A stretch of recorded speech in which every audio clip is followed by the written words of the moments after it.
Any complex network, like a human brain with 86 billion neurons, faces a massive mechanical problem. It has to successfully propagate signals across a vast web of nodes without the entire system crashing. Physicists track this using the branching parameter, a number measuring how reliably one firing node triggers the next. If that number is below 1, the network is subcritical. It has too much order. A spark lands, jumps once or twice, and fizzles out. The network freezes, unable to compute. Set that branching parameter above 1, and the network becomes supercritical. Now, every single spark triggers multiple neighbors. You get a runaway explosion of activity, a chaotic seizure that swamps the grid and erases any usable pattern. Here is the central paradox of the brain. It requires strict, rigid reliability to hold on to a stable memory, but it simultaneously needs fluid, chaotic disorder to learn or generate a novel idea. Both extreme ends of the dial are useless for computation. The mathematical solution is setting the branching parameter to exactly 1. Activity propagates in cascades of every size. The system sits directly on the boundary between freezing and exploding, a sweet spot physicists call criticality, or the edge of chaos. In this precise configuration, a network acquires its largest possible dynamic range. It can transmit more information and remain sensitive to new inputs without shattering.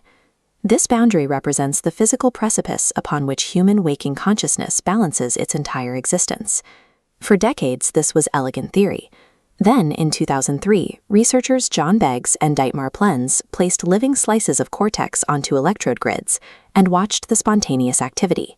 They recorded bursts of firing that swept across the tissue, which they called neuronal avalanches.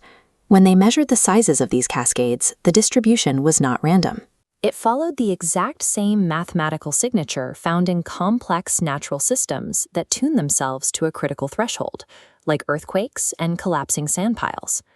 This is a log-log scatter plot mapping the frequency of these avalanches against their size. The data forms a straight diagonal line. This specific mathematical fingerprint is a power law with an exponent of -3/2. In 2022, Daniel Toker and a team of researchers tested what happens to this math when we lose awareness.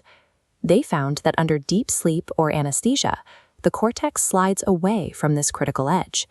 The data points physically drop off the line, sliding toward rigid order. As the subject wakes up and awareness returns, the cortex climbs back out of order and realigns with the edge of chaos. The physical distance from this critical point tracks the state of awareness with striking precision. If the healthy waking brain hovers right near the edge of chaos, what happens to the physical math of the cortex during a psychedelic trip? In 2020, researchers Thomas Varley and Varley Carhart-Harris set out to test the entropic brain hypothesis, measuring cortical activity in subjects under the influence of LSD and psilocybin. They used a metric called fractal dimension, which calculates the intricacy and scale-free complexity of a signal. The imaging showed that psychedelics do not break the brain's order. Instead, they measurably increase the fractal dimension of cortical activity in both space and time relative to a normal waking state. By increasing this fractal complexity, LSD and psilocybin push the waking cortex even closer to the critical edge, expanding the repertoire of potential states the brain can visit. The psychedelic state is a temporary, systemic shift that drives the brain's operating system toward a state of heightened physical complexity. What does a brain pushed closer to the edge of chaos actually feel like from the inside? In a state of hypercriticality, the mechanics of the network change. A tiny, localized perturbation, like a stray thought or a faint sensory input, can suddenly cascade across the entire global network instead of staying isolated. This cascading mechanism maps directly onto the phenomena people report during a trip, the sense that everything is interconnected, and the feeling that meaning is flooding in from mundane stimuli. As the brain loosens its habitual subcritical order, its rigid structural patterns give way. This includes the highly organized, deeply ingrained pattern we perceive as the self, or the ego, which temporarily dissolves into the wider network. The result is a brain accessing a larger repertoire of potential states, configurations of thought and feeling that usually stay dormant, but briefly become actualized. But wet, messy biology resists clean equations. As a 2022 review by O'Byrne and Jerby pointed out, measuring exact criticality in a living brain is difficult and hotly contested by neuroscientists. Power laws can appear in datasets for reasons unrelated to phase transitions.